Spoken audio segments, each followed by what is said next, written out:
আজকে সকালে 10টায় ফার্মে আমরা 3জন চ্যাংড়া ফার্মে গেছি। যাওয়ার পরে আমরা ফার্মের কাজ কাম করতেছিলাম, এমন তো অবস্থায় গরু গোসল করান শেষ, খাবার দেব এখন। ঠিক সেই মুহূর্তে ফুলবাড়ি ফাঁড়ির ইনচার্জ সহ ফাঁড়িতে যত পুলিশ ছিল সবাই ঘটনায় ফার্মে চলে আসে।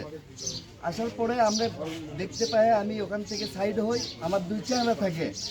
তখন আমার 2 চ্যাংড়াকে ধরে নিয়ে যায় এবং পুলিশ তাৎক্ষণিক সেখানে বলে যে তোর মহাজনকে লাগতেছে না, তোরা হলেই আমাকে যথেষ্ট।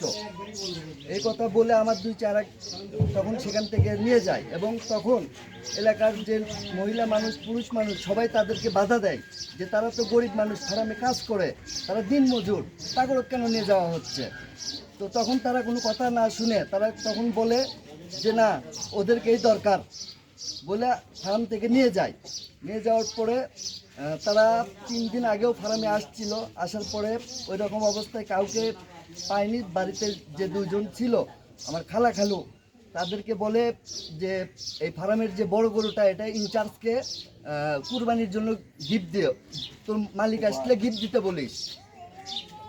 ঘটনা হচ্ছে আমার সাথে তাদের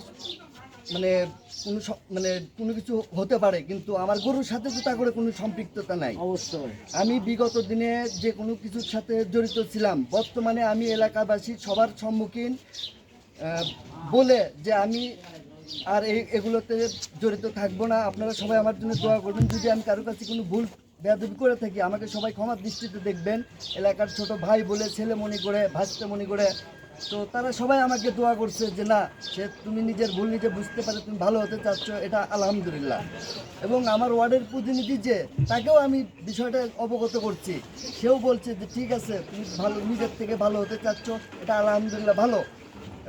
তো আমি হয়তো এই গরুগুলোর জন্য একটা পেজ বিক্রি করার কথা ছিল, আমি করতে পারিনি। আমি সবাইকে বলছি যে আমি কুরবানির যে আমার 5টা গরু আছে, এই গরুগুলো বিক্রি করে আমি একটা সাংবাদিক সম্মেলন করব, সবাইকে জানানোর জন্য। এর ভিতরেই আমি ফার্মে যেতেই পারি না, একের পর এক আসে ফার্মে প্রশাসন এসে বিভ্রান্তি সৃষ্টি করে এবং শুধু একই কথা বলে যে তো পালিয়ে হচ্ছে, আর কিছু লাগতেছে না।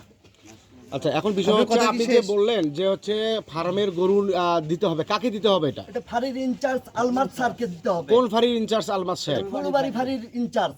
আচ্ছা, আমরা একটা গোপন সংবাদের মাধ্যমে ইতিমধ্যে জানতে পারলাম যে আপনি গতবার ঈদেও নাকি গরু দিয়েছিলেন, এমন একটি কথা শুনেছি।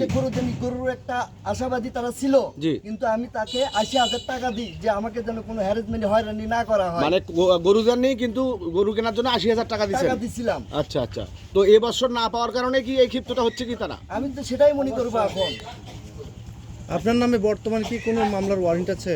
মামলার কোনো ওয়ারেন্ট নাই। তাহলে এই যে হয়রানি করতেছে আপনার কেন? এগুলো এখন এটাই তো আমি জানতে চাচ্ছি যে কেন আমাকে এরকম বারবার হ্যারাসমেন্ট করা হচ্ছে। আচ্ছা, আপনি